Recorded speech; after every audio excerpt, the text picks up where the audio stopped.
In the occupied West Bank, the Israeli military has been carrying out a large-scale assault for more than 3 weeks. The operation has largely focused on the Jenin refugee camp in the north, where thousands of Palestinians have been forced to flee their homes. In one of the latest attacks, an Israeli drone targeted a vehicle in Jenin. It was reportedly bombed 3 times. Israeli forces have been raiding the camp, accompanied by bulldozers, which are being used to destroy critical infrastructure. Al Jazeera's Nour Odeh is in Amman, Jordan. You're there because the Israeli government, as well as the Palestinian Authority, have banned Al Jazeera from reporting from both Israel as well as the occupied West Bank. If we can begin with these raids, has the Israeli military, have they expanded their operations, especially in Jenin, over the last 24 hours?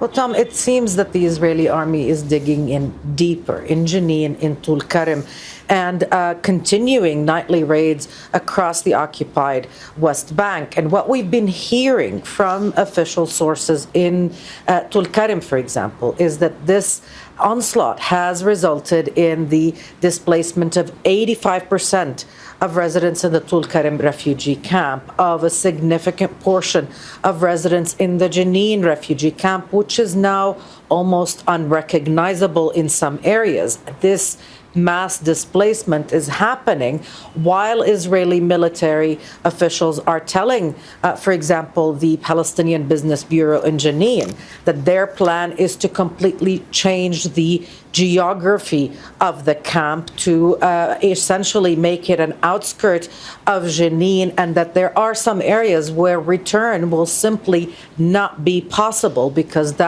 those areas, those neighborhoods will be changed, will be torn down. And everybody else in the occupied West Bank is looking at this, watching, waiting for their turn, because that's what they're being promised by Israel.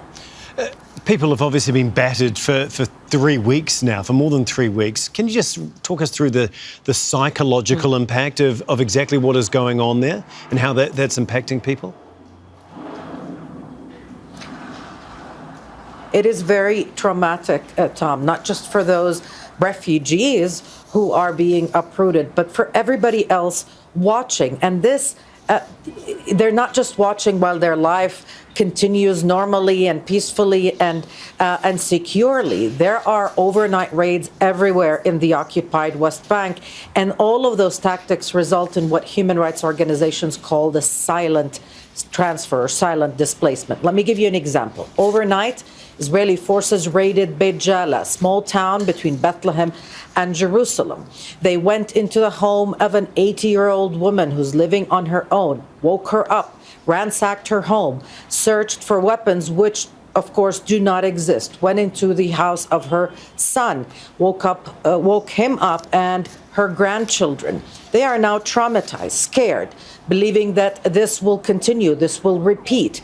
And many people in that position, in that situation, will begin to think, well, maybe if we move somewhere else, our lives will be safer. Maybe we can protect ourselves from this kind of raids. There are hundreds of new gates and military checkpoints that are gutting the occupied West Bank. Erecting them by the Israeli army disrupts life. It can even make it completely impossible for those who live around it. All those tactics, along with the scenes coming out of Jenin and Tulkarem, could and have in the past forced people to leave voluntarily and move somewhere else in the West Bank, effectively being displaced without the gunshots, without the raids, without the bombs, Tom.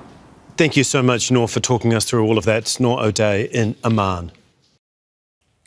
Make sure to subscribe to our channel to get the latest news from Al Jazeera.